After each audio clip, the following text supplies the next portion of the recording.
खबर परिक्रमा के साथे अवध पंच में मधुकर उपाध्याय के राम राम भैया। पिछले हफ्ता बहुत खबर भई और बहुत बड़ी बड़ी खबर भई। मैंने जो अखबार देखत है, टीवी देखत है, रेडियो सुनत है, ओका पता तो चलिन गए हुई, लेकिन ओकरे अंदर खबर का हो रहा है ये हम बतावे कोशिश करें। वो पहली खबर हमें लागत है कि बड़का मुनीम के बारे में बात करे चाहिए थे। बड़का मुनीम माने ओके अंग्रेजी में नाम है कंट्रोलर एंड ऑडिटर जनरल। तो वह समझो कि एक अंग्रेजी में इतना लंबा नाम के लिए टियड़ बांकुरेस, तो बड़का मुनीम समझ लो। वह पूरे देश के मुनीम हुए और CAG कही जाते। तो वो रहे विनोद राय 2014 में। अब विनोद राय 2014 में कई ठो बयान दिए रहे कि यह घोटाला हो गया, वह हो गया, 2.25 लाख करोड़ के और 1.5 लाख करोड़ के और 1.25 लाख करोड़ के छोट बतिया वो करबे नहीं करते रहे। तो विनोद राय जोन बयान दीन उमा यहो कहिन कि ई 2G वाला जोन बात रही, जोने को वह 2G घोटाला कहत रहे। कहीं नहीं 2G घोटाला में हम जब रिपोर्ट बनायन तो कांग्रेस पार्टी कई जने हमें फोन करके दबाव डाले कोशिश कीन और मिली के दबाव डाले कोशिश कीन कि एमा कैसों प्रधानमंत्री मनमोहन सिंह जोन वह समय रहे उनके नाव ना आवे पावे। तो विनोद राय कहिन कि हमें जोन रिपोर्ट में लिखा रहा हम लिखें, लेकिन ये समझो कि कांग्रेस की ओर से जितना में नहीं आए रहे वहाँ एक जने संजय निरुपम रहे, कांग्रेस के MP हुए। तो कहीं वो संजय निरुपम आए रहे हमसे कहा। तो संजय निरुपम इनके ऊपर कई दिन मुकदमा, कहीं बताओ हम कब आए रहे और कहाँ मुलाकात भय और कौन बात भय, ये तू झूठ बोलत हो। तो 7 साल ये खींचत चला गया मामला। 7 साल बाद विनोद राय 2 रोज पहले अदालत में लिख के संजय निरुपम से माफ़ी मांग ली। वह कहें कि अगर हमारी वजह से तुम्हें, तुम्हारे परिवार का, तुम्हारे दोस्त मित्रन का असुविधा भय, तुम्हें दुख पहुंचा, तकलीफ पहुंची तो माफ़ी चाहिए थे और मैं क्षमा कह दो, हम उम्मीद करी थे कि माफ़ कर देबो हमें। तो संजय निरुपम तो कहीं कुछ ना ज़्यादा और यहो ना बताइन कि वह आगे का करी हैं, माफ़ी नमवा उनके स्वीकार करी हैं कि ना करी हैं, ये कुल ना ही कहीं। वो कहीं ना वही बहुत यस चीज़ की हैं विनोद राय जोने के बारे में उन्हें माफ़ी मांगे चाहिए देश से, और ये माफ़ी बिना मांगे उनके मुक्ति ना हो सकत। तो अब विनोद राय काव करी हैं और संजय निरुपम काव करी हैं, ये तो अलग बात है। लेकिन एक अगर उल्ट के देखो यही खबरिया का, तो एक तरह से विनोद राय अदालत में ये मान लिहिन कि हम झूठ बोले रहन मनमोहन सिंह के 2G घोटाला का लेके। वो बतिया में कोनो दम रहबे ना, कि अगर दम रहा हो तो ये सच्चे रहा हो तो का करे माफ़ी मांगते। तो वह स्वीकार कैलिन कि हाँ ये गलती हमसे भय, हम झूठ बोल दिया। अब एक काव नतीजा निकली, ये तो जब आई आगे के बाद जब खुली, जब पन्ना दर पन्ना खुलत बाय तो देखा जाए। अब दूसर खबर पेगासस के, वो जोन जासूसी के उपकरण पहलों एक दाई जिक्र किए रहन कि कई जगह आरोप लाग, कई जगह सरकार के बारे में कहा गया कि जासूसी करावत बाय सरकार सबके। ओमा विपक्ष के जोन पार्टी हैं, उनके नेता हैं, उनके तो है हैं। भारतीय जनता पार्टियों के MP उम्पी की जासूसी होत रही। कई जज ओमा शामिल रहे, जर्नलिस्ट, पत्रकार कई नाव आए, कई जने ढेर जने नाव आए। तो सुप्रीम कोर्ट कही सरकार से कि बताओ कि कितनी सच्चाई है, कि सही है कि गलत है, कि काव है तुहार कौन स्टैंड है, तू काव काहे चाहतो।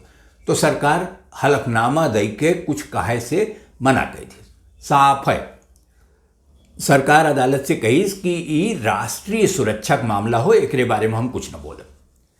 अब पेगासस के मामला ये है कि जोन कंपनी बनावत है का इजराइल में, वो कहे है कि हम एका कोनो सरकार या सरकारी एजेंसी का देत है कि वो निजी एका खरीद ना सकत। सरकार तो अब यहो नहीं मानत कि वो खरीदिस कि नहीं खरीदिस। पेगासस का इस्तेमाल भय, जासूसी भय, वो तो बाद के बात हो। पहले तो ये पता चले कि पेगासस पर सरकार के काव कहाँ है, सरकार कुछ कहता ही नहीं है। तो सुप्रीम कोर्ट पहले कह रहा कि हम एक अपने आप जांच कराई, और सुप्रीम कोर्ट अपने हिसाब से हम पहले जिक्र किए रहे, सुप्रीम कोर्ट एक 5 मनई के कमेटी बनाई थी और ओमा SC जोन सुप्रीम कोर्ट के जज रहे RV रविंद्रन पहले जज रहे, उन्हें एक इंचार्ज बनाए दीन गए और वहाँ 5 मनई रखा गए हैं। वहाँ एक्सपर्टों हैं जो कंप्यूटर के मामला जानत। अब ओके जब रिपोर्ट आई तब आई, अब देखा जाए कि कैसे सुप्रीम कोर्ट का आगे ले जात है। काहे कि सुप्रीम कोर्ट के रुख जो है बहुत कड़ा रहा। सुप्रीम कोर्ट कही कि हम चुपचाप मूक दर्शक बन के ना रह सके, हम ये देखा ना चाहे कि ऐसे कुछ करते रहा सरकार और हम चुपचाप बैठा रही। काहे कि ये जोन अधिकार है मनई के लोकतांत्रिक जोन देश होते हैं, ओमा अंधाधुंध जासूसी के अनुमति नहीं दी जा सकत, केहू के नहीं दी जा सकत, चाहे वो सरकारें काहे न हो। काहे कि ये व्यक्तिगत आज़ादी का मामला हो और ये संविधान में लिखा है कि व्यक्तिगत आज़ादी सबके लिए है। तो अभी रिपोर्ट आई तब एમાં देखा जाए कि काव भाई। अब तीसर खबर देखो, तीसर खबर बम्बई से, वह मुंबई जेका कहा था। तो मुंबई में एक ठो जहाज जात रहा, वो पुरान खबर हुई, पढ़न होबो सुनन होबो, ओमा बम्बई से गोवा जात रहा।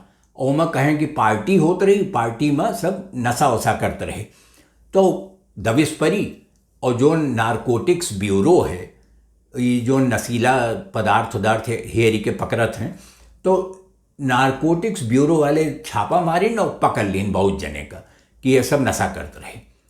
और नशा करे के चक्कर में जोन गिरफ्तारी भय, ओमा शाहरुख खान एक्टर जोन हैं उनके बेटवा आर्यनो रहा। तो बहुत हंगामा पे मचा कि काहे कैसे गिरफ्तारी भय, काहे कि आर्यन के लगे ये तो नारकोटिक्स ब्यूरो है, कहीं कि न वह नशा किए रहे और न उनके लगे नशा मिला, तो फिर गिरफ्तारी काहे हो गए। तो वो तो अलग चलता रहा। लेकिन अब मामला पलट गया है। अब ओके एक नया दूसरा एंगल ओमा निकला। काहे कि जो इंचार्ज हैं नारकोटिक ब्यूरो के बम्बई में, वह हुए समीर वानखेड़े। और समीर वानखेड़े का हाल ये है कि उनके खिलाफ है बहुत आरोप लाग गए हैं। महाराष्ट्र सरकार के मंत्री हुए नवाब मलिक और एनसीपी के राष्ट्रवादी कांग्रेस के वह नेता हुए। तो वह नवाब मलिक एक बयान पर बयान मतलब कुछ रोजे कुछ ना कुछ बोल देते हैं, और खाली बोले नहीं देते, कागज पत्तर लाइक दही देते सामने के लिए देखो। तो वो जोन कागज पत्तर वे धरीन ओमा कहीं कि समीर वानखेड़े तो मुसलमान हुए, काहे कि इनके पूरा नाम समीर दाऊद वानखेड़े है। और इनके ब्याह जोन है वो निकाहनामा भय रहा, निकाह किए रहे एक ठो मुसलमान लड़की से। अब वो लड़की के निकाहनामा और काजियो एक ठो मिल गए, वो कही कि हाँ हम ही ब्याह कराए रहे इनके।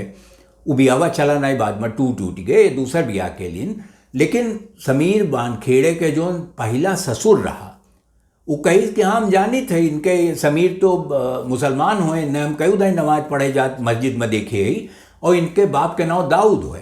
तो ये समीर दाऊद वानखेड़े हैं और इनके वह निकाहनामा में वह नाम लिखो है।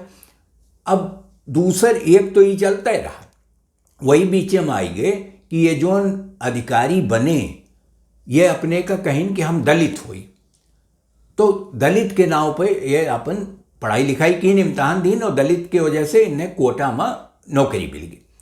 अब समीर का नौकरी कैसे मिली, वह दलित हुए कि हिंदू हुए कि मुसलमान हुए कि काव हुए, ये ऐसा पेच फंसा है कि वो जो नशा पानी करे वाला मामला रहा वो तो लागत है पीछे छूट गए। हालांकि वह मामला में अदालत में सुनवाई भय, मुकुल रोहतगी बड़ा बड़ा वकील गए और सब अंत में नीचे वाली जो अदालत रही वह तो उन्हें जमानत देश मना कही दिए रही, लेकिन जमानत हो ही गए आर्यन के, शाहरुख के बेटवा के, और बाकी और सबके जमानत लगभग मंजूर हो गए। तो जब ये मामला अब जमानत के रहीन नहीं गए, अभी मामला हो समीर वानखेड़े के कि उनके का हाल होते हैं। अब देखो एक और खबर बिहार से। बिहार में वही पंचायत चुनाव भय, उनमें तो जो हंगामा होता रहा वो तो होते रहा। उसके बाद 2 विधानसभा के उपचुनाव रहा, माने 2 जने रहे जेडीयू के एमएलए मर गए। तो जब वो मर गए तो उनके जगह उपचुनाव घोषित भय, वो तारापुर में और कुशेश्वर स्थान में।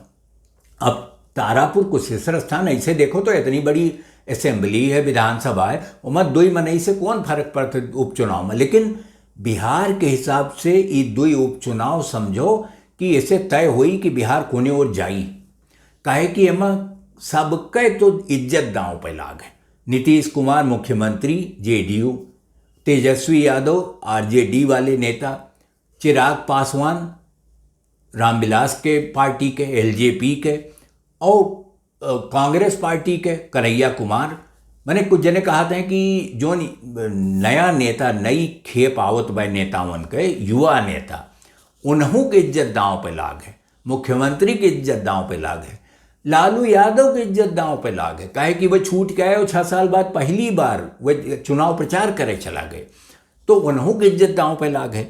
अभी समझो कि वोट तो पड़ ही गए, नतीजा आई 2 नवंबर का, दिवाली के 2 रोज पहले। तो जब नतीजा आई तब दिखाई पड़ी कि असल में एक नतीजा निकरा का ओके असर का हो, कि अगर नीतीश दोनों चुनाव हार गए तो उनके ऊपर बहुत दबाव पड़ी, और विपक्ष तो डरबाई करी, बीजेपी और दबाव डाली, और अगर वह जीत गए तो उनके जो स्थिति है वो मजबूत हो जाए। अगर हार गए और समझो कि वहाँ कांग्रेस जीत गए या एलजेपी जीत गए या दूसर पार्टी जीत गए, आरजेडी जीत गए, तो नीतीश कुमार के ताई बना रह सत्ता में कठिन हो जाए, थोड़ा ज़्यादा कठिन हो जाए। अब एक खबर समझो कि यूपी से ले लो। यूपी में अब दिवाली आवे वाली है, 4 तारीख का है, तो दिवाली से पहले बीजेपी वाले तमाम काम किहन यूपी में सब करत भाई, काहे कि मैं विधानसभा चुनाव है 2-2.5 महीना बाद, तो सब अपनी ओर से लागे, क्यों रैली निकालत है, क्यों यात्रा निकालत है, क्यों कहूँ जात भाई कैसो उम्मीद करते हैं कि वोट हमें मिल जाए। तो बीजेपी वाले काहे पीछे रहे? बीजेपी वाले 30 लाख जने का दिवाली गिफ्ट भेजन, 30 लाख मनई का, और कहें कि ये सब हमारे बूथ के कार्यकर्ता हुए। अब यूपी में कुल बूथ 1.5 लाख या समझो 1,60,000 ऐसे कुछ हुआ था, इतने है, यानी हर बूथ पे 20-25 मनई का गिफ्ट भेजन हुए। और जो उनके वाइस प्रेसिडेंट है बीजेपी के विजय बहादुर पाठक, तो वह कहें कि कोनो खास बात ना हो, गिफ्ट उफ्ट तो हमारे सब देवा करी थे, और दिवाली में हमार पुरान परंपरा हुए कि मनई अपने जोन शुभचिंतक होते हैं, जोन अच्छा मनई होते हैं, उन्हें गिफ्ट दिए थे ले जाए के। तो हम बीजेपी की हिस्स तो कौन गुनाह की हिस्स, बीजेपी वो ठीक की हिस्स, और हम कोनो गिफ्ट में सोना चांदी थोड़ो दे दिए ही। तो फिर वह बताइन कि वह गिफ्ट के पैकेट में, वह डब्बा में है कहो, वह कहीं एक तो तोरण है। अब तोरण गुजरात के शब्द हो, गुजरात में ज़्यादा इस्तेमाल होते हैं, संस्कृतों में है, संस्कृत के तोरण द्वार वार बनत है, स्वागत के लिए बनावत हैं जोन। तो हमरे सब के यहाँ तो दिवाली में आम के पल्लो वल्लो लगाए देते हैं, और शुभ सहिती के जोन चीज़ कीन जाते वो सब करत हैं। तो तोरण होए, कगजे खोए केथुआ खोए पता नहीं, प्लास्टिक के होए, लेकिन तोरण भेजे ही, और दिया भेजे ही माटी के। अब वो का माटी के दिया जोन है वो तो ठीक है, लेकिन वो दियवा कमल यस देखात है, ओके बनावट कमल में रहे। तो जब विजय बहादुर पाठक कहते हैं कि जब वो दिया जराई हमार बूथ के कार्यकर्ता, तो का समझ में आई कि बीजेपी कहाँ तक जात है और कितना चिंता करत है अपने मनइन के, और यह कि उसे खाली ओकरे घर में अंधेरा ना खत्म होई, वो खत्म हो जाए पूरे देश से, पूरे राज्य से। तो वो बहुत बड़ी चीज हुए, वो संकेत के रूप में हम उन्हें ई गिफ्ट दिहन है। और यूपीए से एक बहुत मज़ेदार खबर, ये किस्सा हुआ फिरोजाबाद के। फिरोजाबाद में 2 चोर रहे, तो वह अपन कहूँ यार वार घात लगाए रहे कि कैसो कहूँ चोरी में कर लें, कुछ पैसा मिल जाए, अब नौकरी पैसा तो कुछ मिलत नहीं बाय, तो चोरिए करत हैं। तो ऐसे उनके खिलाफ कई मामला रहा, तो वह सब गए चोरी की कहूँ, और वहीं से वह करीब 1 लाख रुपया निकाल ली इनके उखियाँ से।